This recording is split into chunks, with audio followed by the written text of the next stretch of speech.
तेजस्वितुं ओजस्वितुं तेजस्वितुं प्रचण्ड महाशक्ति होतुं प्रचण्ड महाशक्ति होतुं अनुशासन की महाक्रांति होतुं अनुशासन की महाक्रांति होतुं महाक्रांति होतुं महाक्रांति होतुं ओजस्वितुं तेजस्वितुं ओजस्वितुं तेजस्वितुं प्रचण्ड महाशक्ति होतुं प्रचण्ड महाशक्ति होतुं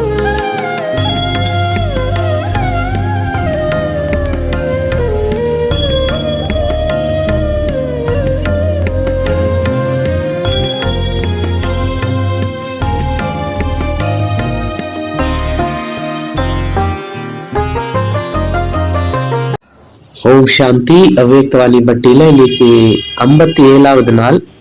அவ்யக்தவாணி டேட் 18/1/82. ஹெட்டிங் பொறுப்பு கிரீடத்தின் முடிசூட்டு விழாவின் தினம். பொறுப்பு கிரீடத்தின் முடிசூட்டு விழாவின் தினம். ஸோ ஜெயின் தர்மத்து சாஸ்திரத்துல இந்த மாதிரி ஒரு கதை இருக்கு. அதுல ஒரு தீர்த்தங்கர் இருக்காரு, ஒரு பேர் வந்து நேமிநாத். ஸோ இந்த கதை வந்து பாகவதத்துல கிடையாது, நிறைய இடத்துல எங்கேயும் கிடையாது, ரொம்ப ரேரா தான் இந்த கதை இருக்கு. இதுல என்னன்னா, நேமிநாத் வந்து எங்கேயோ ஒரு இடத்துக்கு போறாரு. அந்த போற வழியில ஒரு நல்ல மழைலாம் பெய்யுது, ஆறு ஃபுல்லா தண்ணி நிரம்பி ஓடிட்டு இருக்கு. ஸ்ரீகிருஷ்ணன் வந்து ருக்மிணிகிட்ட சொல்றாங்க அவங்களுக்கு சாப்பாடு எடுத்துட்டு போங்க அப்படின்னு. ருக்மிணி சொல்றாங்க, இவ்வளவு மழையும் அந்த ஆறுலாம் வேற நிரம்பி இருக்கு, எப்படி நான் அதை கடந்து போவேன் அப்படின்னு. ஸ்ரீகிருஷ்ணன் சொல்றாராம், அந்த நதிட்ட சொல்லு, அதாவது அந்த நேமிநாத் வந்து அவர் சதாக்கான உபவாசியா எதுவும் சாப்பிடாதவரா இருந்தா எனக்கு வழி விடு அப்படின்னு இந்த எதிர்ட்ட சொல்லுங்க நதிட்ட. அந்த நதி வந்து வழி விட்டுரும் அப்படின்னு. சரின்னு இவங்க ருக்மணி போறாங்க, இந்த விஷயத்த சொல்றாங்க, இந்த நதி வழி விட்டுறது. இந்த சாப்பாடு எடுத்துக்கிட்டு போய் நேமிநாத் தராங்க. நேமிநாத் வந்து எல்லாத்தையும் சாப்பிட்டுறாரு ஒன்றும் விடாம. அப்ப இவங்க திரும்பி வர போகணும். அவங்க யோசிக்கிறாங்க, திரும்பி எப்படி போறது அப்படின்னு. அப்ப நேமிநாத் புரிஞ்சுக்கிறாங்க. அவர் சொல்றாரா, நீங்க வரும்போது என்ன சொன்னீங்களோ அதை போகும்போது சொல்லுங்க. அவங்க யோசிக்கிறாங்க, வரும்போது எனக்கு தெரியாது இவர் இவ்வளவு சாப்பிடுவாருன்னு. இவ்வளவு சாப்பிட்டுட்டாரு, இவர் கண்ணு முன்னாடியே பார்த்தேன் இவர் வந்து இவ்வளவு சாப்பிட்டாரு. இப்ப நான் போய் அந்த நதிட்ட சொன்னா எப்படி நதி வழிவிடும், அது பொய் மாதிரி இல்லையா அப்படின்னு. சரின்னு இவங்க இருந்தாலும் அதை ஏத்துட்டு திரும்ப போகும்போது சொல்றாங்க, ஒருவேளை நேமிநாத் வந்து சதாக்கான உபவாசியா இருந்தா நதி வழிவிடு அப்படின்னு. அந்த நதி வழிவிட்டுறது இவங்களுக்கு வந்து ஆச்சரியமா இருக்கான், எப்படி இதுல. அப்ப அந்த நேமிநாத் வந்து பாத்தீங்கன்னா சதா அவர் வந்து சாட்சி பாவல இருக்காராம். அதுதான் ரொம்ப இம்பார்ட்டன்ட். ஸோ அந்த சாட்சி பாவல இருக்கிறதுனால அவர் வந்து ஒரு விதமான நிர்லேக் ஸ்திதியில இருக்கார். வெளியில உள்ள எந்த விஷயமும் அவரை பாதிக்கிறது இல்லை. அவர் இன்னைக்கு எவ்வளவு சாப்பிடாரு, ஒருவேளை மேபி 10 நாள் சாப்பிடாம இருந்திருக்கலாம். பட் ஆனா அந்த 2 இதுவுமே அவரை பாதிக்கிறது இல்லை. அந்த 2 ஸ்திதியும் வந்து அவரை பாதிக்கிறது இல்லை. டிட்டாச்டா சாட்சி அவஸ்தால இருக்கார். இன்னொரு எக்ஸாம்பிள் பார்க்கணும்னா, இப்ப இந்த ராம் சீதா இவங்களோட அந்த நாடகம்லாம் நடக்கும்ல, மேடையில வந்து அவங்க ராமர் சீதா லக்ஷ்மண் ராவணன் இவங்க எல்லாம் அந்த மாதிரி நடிப்பாங்க, அனுமான் எல்லாம். ஆனா அந்த மேடைக்கு பின்னாடி எல்லாரும் ஒன்னா உட்காந்துதான் பேசிப்பாங்க, டீ கொடுப்பாங்க.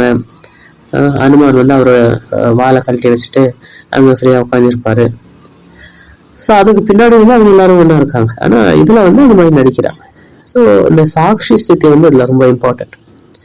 மேபி அதுலயும் கூட பாருங்க, மெயின் ஆளுகளுக்கு சம்பளம் கிடைச்சிருக்கும், அது கீழே வேலை செஞ்ச சின்ன சின்ன குரங்கா வேலை செஞ்ச அவங்களுக்கு எல்லாம் சம்பளம் கிடைச்சிருக்காது, அவங்க ஸ்ட்ரைக் பண்ணிட்டு இருக்கலாம்.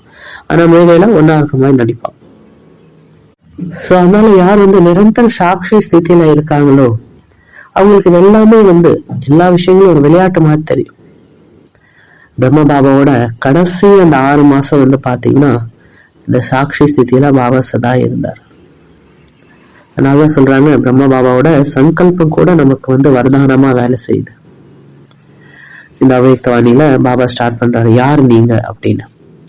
நீங்க வந்து நூரே ரத்தன், கண் மணிகள், பாப்தாதாவோட கண்ணின் மணி நீங்க, உலகத்தின் கண்ணின் ஒளி நீங்க. நீங்க இருக்கனால்தான் இந்த உலகத்துல ஒளி இருக்கு, நீங்க இல்லைன்னா இந்த உலகத்துல ஒண்ணுமே இல்லை. ஆன்மீகத்தோட ரொம்ப உயர்ந்த நிலைக்கு பாபா நம்மளை கூட்டிட்டு போறாரு. ஸ்பிரிச்சுவல் என்லைட்மெண்ட்னு சொல்லுவாங்க. அந்த உயர்ந்த நிலையில நிரந்தர சாட்சியா இருந்து பார்க்கணும். அப்ப எதுலயும் நம்ம அட்டாச் ஆகிக்க மாட்டோம். சொன்னால பாபா சொல்ல, நீங்க இந்த உலகத்துக்கு ஒரு ஒளியா இருக்கீங்க. நீங்களே வந்து அப்பப்ப எரிறதும் ஆஃப் ஆகுறதும் இருந்துச்சுன்னா உங்க ஆத்ம ஜோதி, அப்ப உலகத்தோட நிலைமை என்ன ஆகும்? உலகத்துல இருள் ஆயிடும். பாபா வந்து பாருங்க, குருவா இருந்து நம்மளோட மகிமை பண்றாரு. ரொம்ப உயர்ந்த ஃபர்ஸ்ட் அவைக்கானினாலே அதான, நம்ம மகிமை பண்ணி ரொம்ப டாப் லெவலுக்கு கூட்டிட்டு போவார். அதுக்கப்புறம் நமக்குள்ளார ஏதாவது குறை இருந்தாலும் மாத்திக்கணும்னா அதை பாபா வந்து சொல்லுவார். சில வானில அந்த இது கூட சொல்றதில்ல, நம்ம மகிமை பண்ணிட்டு போறேன் அப்படின்னு தான் சொல்றாரு. சில அவைக்கானில பாபா சொல்லுவார், நான் இன்னைக்கு வந்து முரளி எடுக்கவே வரல, ஜஸ்ட் உங்கள்கிட்ட சந்திச்சுட்டு போலான்னு வந்திருக்கேன், ஃப்ரெண்டா சும்மா பேசிட்டு போலான்னு வந்திருக்கேன் அப்படின்னு. ஆனா பாபா சும்மா பேசிட்டு போறது அதுவே வந்து ஒரு வாணி தான், அதுவே வந்து ஒரு முரளி மாதிரி தான். அதுலயே வந்து நிறைய நம்ம விஷயங்கள் கத்துக்க வேண்டியது இருக்கு, படிப்பினை எல்லாம் இருக்கு. ஸோ இந்த முரளி வந்து ஒரு வித்தியாசமான ஒரு டெக்ஸ்ட். அதை நம்ம புரிஞ்சுக்கணும், அதோட ஆழத்தை நம்ம புரிஞ்சுக்கணும். இல்ல கூட பாபா சொல்றாரு, அமிர்த வேலையில பாபாவோட கழுத்துல எல்லாரும் அந்த அன்பின் மாலை போட்டீங்க. அந்த ஒவ்வொரு மாலையிலையும் என்னுடைய பாபா, மேரா பாபா அப்படின்னு எழுதியிருந்தது. அந்த மாலையின் மணியில ஒவ்வொரு மணிலையும் இந்த மாதிரி எழுதியிருந்தது. இந்த ராமர் இவங்கெல்லாம் வந்து பாத்தீங்கன்னா சண்டைக்கு அப்புறம் திரும்பி வந்துடுறாங்க. அந்த ராமாயணத்துல அந்த மாதிரி காமிச்சிருக்காங்க. திரும்பி வந்தோன்னே ராமர் வந்து யாரெல்லாம் வந்து சண்டைக்கு உதவி செஞ்சாங்களோ எல்லா குரங்குகளுக்கும் அவங்க வந்து ஒவ்வொரு கிஃப்ட் தராங்க. அப்ப சீதா இதை பார்த்துட்டு இருக்காங்க, இவங்க எல்லாருக்கும் தராங்க, இதுல மெயின் வந்து ஹனுமார் தானே, ஏன் ஹனுமாருக்கு எதுவும் தரமாட்டேங்கிறாங்க? ஒருவேளை ராமருக்கு ஞாபகம் ஒரு காலம் மறந்துட்டாரா? சரி, ராமர்கிட்ட என்ன அதை பத்தி கேட்கறது, நம்மளே நம்ம கழுத்து மாலையை கொடுத்துடலாம் அப்படின்னு சீதா தனது கழுத்துல உள்ள மாலையை எடுத்து ஹனுமாருக்கு தராங்க. அந்த இதுல உதவி செஞ்சிருக்காங்க. அப்ப ஹனுமார் அதை எடுத்து ஒவ்வொன்றா உடைச்சு பாக்குறாரா. நம்ம எல்லாம் கேள்விப்பட்டிருக்கோம், ஏன்னா எதுலயும் ராம் இல்லை, அப்ப இதுக்கு என்ன வேல்யூ, எனக்கு எதுவும் இதுக்கு வேல்யூ இல்லையா, எந்த விஷயத்துல என்னோட ராம் இல்லையோ அதுல எந்த வேல்யூ இல்லை அப்படின்னு. ஸோ அப்ப சீதா புரிஞ்சுக்கிட்டாங்களா, ஓ இதனாலதான் ராமர் வந்து ஹனுமாருக்கு எதுவும் தரலையா அப்படின்னு. ஸோ இதுல இருந்து நம்ம என்ன ஹோம்ஒர்க் எடுத்துக்கலாம்னா, நம்ம வந்து டெய்லி வந்து ஒரு மேரா பாபா ஜர்னல் அப்படின்னு ஒரு நோட் ஒன்று போட்டுக்கோங்க.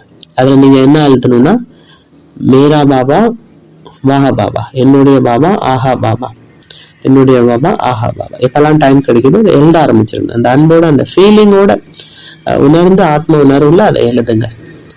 குறைஞ்சது ஒரு 21 வாட்டினாச்சும் எழுதுங்க. இந்த பட்டி முடிகிற வரைக்கும்னாச்சும் எழுதுனீங்கன்னா கிட்டத்தட்ட ஒரு 171 தடவைனாச்சும் வந்துடும். ஈவன் பக்திலாம் கூட பாத்தீங்கன்னா பிரம்மச்சாரிகளுக்கு இந்த ஒரு ஹோம்ஒர்க் தருவாங்க, டாஸ்க் மாதிரி. டெய்லி வந்து இவ்வளவு வாட்டி நீங்க ஜபம் பண்ணணும், நாம ஜபம் பண்ணணும், ஹரே கிருஷ்ணா ஹரே ராமா ஹரே ராமா. அந்த இதை வந்து நீங்க சொல்லணும், இவ்வளவு வாட்டி சொல்லணும், இல்லைன்னா தூங்கக்கூடாது. அந்த மாதிரி பிரம்மச்சாரிகள் கூட அந்த டார்கெட் கொடுத்துருப்பாங்க. அவங்க வேலை செஞ்சாலும் எந்த இது செஞ்சாலும் உள்ளார இந்த ஜபம் அவங்க சொல்லிட்டே இருப்பாங்க, ஹரே கிருஷ்ணா ஹரே கிருஷ்ணா ஹரே ராமா. ஸோ அந்த மாதிரி நீங்களும் ஒரு டைரி போட்டு எப்பெல்லாம் டைம் கிடைக்குதோ அப்ப இந்த விஷயத்த எழுதுங்க. என்னுடைய பாபா ஆஹா பாபா, என்னுடைய பாபா ஆஹா பாபா. இதை வந்து எழுதுங்க, நல்லா ஃபீல் பண்ணி அன்போட எழுதுங்க. பாபா கூட அமிர்த வேலையில குழந்தைங்களோட அந்த அன்பின் பாடலை வந்து பாபா கேட்கிறார், நம்மளோட லவ் சாங்ஸை வந்து பாபா கேட்கிறார். சொன்னால அந்த அன்போட இந்த இதை எழுதுங்க, வித்தியாசமா எழுதுங்க. ஒரே மாதிரி அது எதுவும் மெக்கானிக்கலா எழுதாம வித்தியாசமா வேற வேற ஸ்டைல்ல நல்லா அன்போட அந்த ஃபீலிங்கோட இந்த விஷயத்தை எழுதுங்க. அடுத்த 2வது வந்து பாத்தீங்கன்னா பொறுப்பின் கிரீடம். அதை பத்தி பாபா இங்க சொல்லிட்டு இருந்தாரு. அப்ப நீங்க வந்து உங்களுக்கு எழுதுங்க. ஜென்ரலா சொல்ல விஷயம் வேற, என்னுடைய பொறுப்பு என்ன, 2 விஷயம். என்னுடைய இந்த வாழ்க்கையில, இந்த பிராமண வாழ்க்கையில என்னுடைய 2 மிக முக்கியமான பொறுப்பு எது, அந்த பொறுப்பை நான் பண்ணலன்னா என் வாழ்க்கை வந்து முழுமை அடையல. அது என்னது, ஸ்வபரிவர்த்தன் இதெல்லாம் ஓகே. அதுலயும் வந்து பாத்தீங்கன்னா ஸ்பெசிஃபிக்கா என்ன, அதை ஒன்றும் நம்ம கொஞ்சம் இன்னும் நல்லா டீப்பா போகணும். அந்த விஷயத்த வந்து நம்ம மெஷர் பண்ற மாதிரி இருக்கணும். சும்மா நான் பாப் சும்மா ஆகணும் அப்படின்னா அது வந்து லாஸ்ட் ஸ்டேஜ். அதுக்கு முன்னாடி நான் என்ன பண்ணேன்? அப்ப ஒண்ணு வந்து பாத்தீங்கன்னா நம்ம எங்க இருக்கோமோ, சென்டரோ வீடோ ஆஃபீஸோ எங்க இருந்தாலும் அந்த இடத்தோட வாத்தாவரணம் ரொம்ப பியூரா பவர்ஃபுல்லா டிவைனா வச்சுக்கிறது இது என்னுடைய ஒரு பொறுப்பு. இல்லைன்னா என்ன ஆகுதுன்னா ஞானம் கேட்க இப்ப நிறைய பேர் வர்றாங்க. இப்ப இந்த இதெல்லாம் சாதனங்கள் அதிகம் பண்ணாலும் வர்றாங்க. அதே அதே ஸ்பீட்ல திரும்பி போயிடுறாங்க. யாரும் இங்க தங்குறது இல்லை. எப்படி தாதிகளுக்கு அந்த சமர்ப்பன் பாவ், நிச்சய பாவ், அந்த உள்ளார்ந்த அன்பு இருந்ததோ அந்த மாதிரி இப்ப வந்து ரொம்ப கம்மியா தான் இருக்கு. ஸோ இப்ப வர ஆத்மாக்களுக்கும் அவங்க அந்த ஞானத்தை வந்து நல்லா புரிஞ்சுக்கணும், பாபா மேல அந்த ஒரு ஆழ்ந்த அன்பு இருக்கணும் அப்படின்னு அதுக்காக நம்ம வந்து அந்த ஒரு ரெஸ்பான்சிபிலிட்டி எடுக்கணும். இது வந்து என்னுடைய ரெஸ்பான்சிபிலிட்டி. யாரெல்லாம் இங்க வர்றாங்களோ, நம்ம சென்டருக்கோ இல்லை நீங்க இருக்கிற இடத்துக்கு வராங்களோ, அவங்க வந்து பாபாவை இந்த ஞானத்தை நல்லா அனுபவம் பண்ணிட்டு போகணும், டீப்பா அனுபவம் பண்ணிட்டு போகணும். இல்லாட்டினா என்ன ஆகுது, மேலோட்டமா கேட்கறாங்க, அது வந்து ரொம்ப நாள் என்ன ஆக மாட்டேங்குது. சில பேர் அப்புறம் ஆன்டியாவும் வந்து திரும்பிடுறாங்க. ஏன்னா இப்ப வரவங்க எல்லாம் நெட்ல வந்து எவ்வளவு விஷயங்கள் இருக்கு, அதெல்லாம் கேட்டுட்டு தான் நம்மள்ட்ட வராங்க பிரம்மகுமாரிஸ்ட் வரணும்னா. அப்ப அவங்களுக்கு நல்ல அனுபவங்கள் நம்ம கொடுக்கணும். அது வந்து நெட்டு தர முடியாது. ஏன்னா நெட்டிலே வந்து நம்ம பிரம்மகுமாரிஸ் பத்தி தப்பாலாம் நிறைய போட்டிருக்காங்க. நான் ஏன் பிரம்மகுமாரியை விட்டேன், இதை நீங்க கண்டிப்பா கேட்டே ஆகணும், கேட்டு எல்லாருக்கும் ஷேர் பண்ணுங்க, லைக் பண்ணுங்க, சப்ஸ்கிரைப் பண்ணுங்க அப்படின்னு இந்த மாதிரி நிறைய வீடியோஸ் எல்லாம் இருக்கு. ஸோ அந்த மாதிரி இருக்கு. ஸோ அப்ப இங்க வரவங்களுக்கு வந்து நம்ம நல்ல ஒரு ஆழ்ந்த அனுபவத்தை கொடுக்கணும், நல்லா ஸ்ட்ராங்கான பக்காவான சோலா மாற்றணும். ஏன் நிறைய பேர் விட்டுட்டு போறாங்கன்னா அவங்க அந்த டீப்ல போகாதனால, சிந்தன் பண்ணாதனால, சும்மா மேலோட்டமே கேட்கறாங்க, அப்புறம் தப்பா புரிஞ்சுக்கிறாங்க. அப்புறம் யாரெல்லாம் வீட்டுல இருக்கீங்களோ அவங்களுடைய ரெஸ்பான்சிபிலிட்டி என்னன்னா, நான் என்னுடைய வீடை வந்து கோயிலா மாத்தணும். என்னோட வீட்டுல இருந்து அந்த தூய்மையின் நறுமணம் பரவணும். இது வந்து என்னுடைய ரெஸ்பான்சிபிலிட்டி. அப்புறம் மூணாவது ஹோம்ஒர்க் என்னன்னா, இந்த இதுல வந்து பிரம்மா பாபாவோட 2 முக்கியமான விசேஷ குணங்கள் வந்து பாபா இந்த முரளியில சொல்லியிருக்காரு. அப்ப இந்த முரளியில இருந்து நீங்க வந்து அதை கண்டுபிடிக்கணும். அது என்ன, பாபாவுடைய அந்த விசேஷமான குணம் என்ன, அது அந்த இதை வச்சு நீங்க இந்த முரளி படிக்கும் போது முரளி மேல இருந்து கீழே top to bottom, bottom to top நல்லா டீப்பா படிக்கும் போது இந்த குணங்கள்லாம் உங்களுக்கு புரிய வரும். அடுத்த ஹோம்ஒர்க் என்னன்னா, வில் எழுதுறது. இன்னைக்கு ஒரு புது ஹோம்ஒர்க். யாராவது இறக்கும் போது அவங்க இந்த உயில் எழுதி வைப்பாங்கன்னு சொல்லுவாங்கல்ல, அந்த மாதிரி.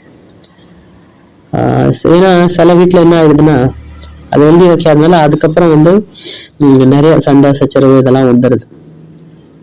இங்க கூட ஒரு பேஷண்ட் வந்திருந்தாரு. அவங்களோட பையன் வந்து அவங்க அப்பாவை பார்த்துக்கிட்டே இருந்தாரு, ஹாஸ்பிட்டல் வச்சு பார்த்துக்கிட்டாரு. அவங்க அப்பா இறக்கும் போது அவங்க சொத்து எல்லாத்தையும் பேர்ல எழுதி வச்சுட்டாங்க. இப்ப பேரை வந்து அங்க டெல்லியில இருக்கான், இவங்க சொத்து வந்து இங்க மவுண்ட் அபுல இருக்கு. பேரை வந்து டெல்லியை விட்டு இங்க வர மாட்டேங்க. ஏன்னா பெரிய சிட்டியில இருக்கிறவங்களுக்கு சின்ன இந்த மாதிரி இடத்துல வந்து இருக்க பிடிக்காது. ஏன்னா பெரிய சிட்டில நீங்க எப்ப வேணாலும் 24 மணி நேரம் என்ன வேணாலும் எப்ப ஃபுட் ஆர்டர் பண்ணாலும் கிடைக்கும், வேற எல்லா விஷயமும் கிடைக்கும். இங்க அது மாதிரி இல்லை. ஸோ இப்ப அவங்க பையன் வந்து துக்கத்துல இருக்காரு, என்ன பண்றது அப்படின்னு. அதனால இது வந்து இன்னைக்கு வந்து ஒரு புதுவிதமான ஹோம்ஒர்க்கு, ஆன்மீக உயில் எழுதி வைக்கிறது.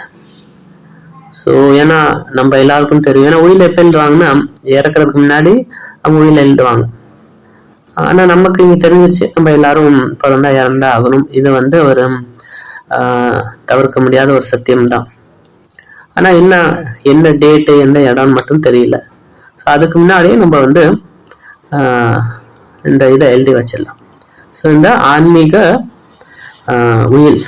ஸோ இதில் ஃபர்ஸ்ட் வந்து உங்கள் டேட், இன்னைக்குள்ள டேட் எழுதுங்க, உங்கள் பேர் எழுதிருங்க, உங்கள் இடத்த எழுதிக்கோங்க. அப்புறம் டாபிக் வந்து ஆன்மீக உயில். இதில் நீங்கள் என்ன எழுதுனா, நான் உங்கள் பேர், அந்த டேஷில் வந்து நான் உங்கள் பேர் எழுதிட்டு, ஸோ நான் உங்களுடைய பேர் எழுதிட்டு இந்த ஆன்மீக பயணத்தில் முழு விழிப்புணர்வோடும் இந்த உயிலை எழுதுறேன்.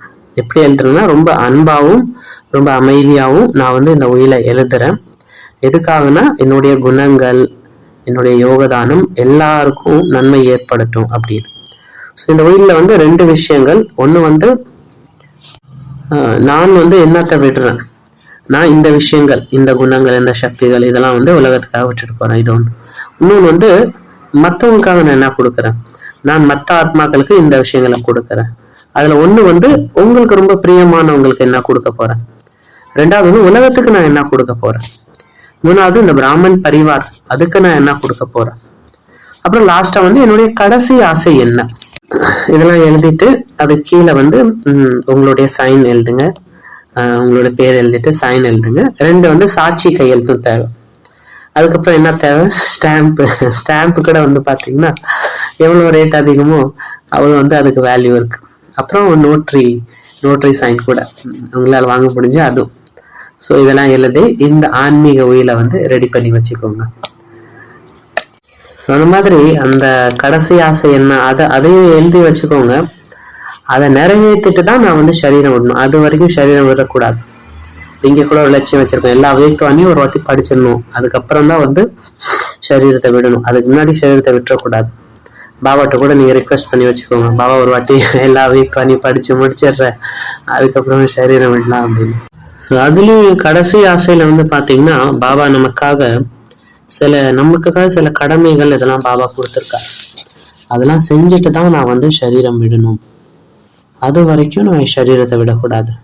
ஃபைனலா யாத் பியார், சதா பாபாவுடைய வரதானத்தின் மூலியமாக முன்னேறி கொண்டு இருக்கக்கூடிய ஆத்மாக்களுக்கு சதா ஒரு பாபா தவிர எனக்கு வேற யாரும் கிடையாது அப்படின்னு அந்த இதுல இருக்கக்கூடிய குழந்தைங்களுக்கு, அதே ஸ்மிருதியில இருக்கக்கூடிய குழந்தைங்களுக்கு சதா பிரம்மா பாபாக்கு சம்மாக ஃபரிஷ்தா பவுங்கிற வரதானி குழந்தைங்களுக்கு, அந்த மாதிரி அருகில் இருக்கக்கூடிய குழந்தைங்களுக்கு பாப் தாதாவின் அன்பு நினைவுகள், நமஸ்காரம். ஓம் சாந்தி.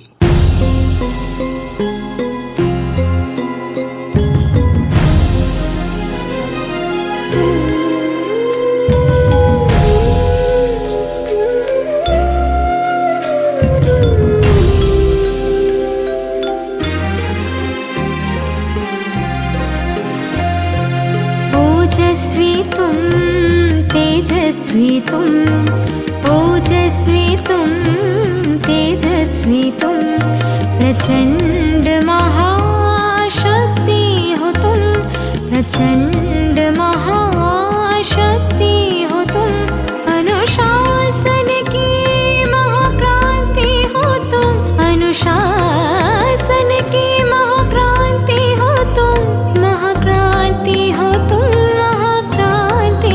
तुम ओजस्वी तुम, तेजस्वी तुम, प्रचंड महाशक्ति हो तुम, प्रचंड महा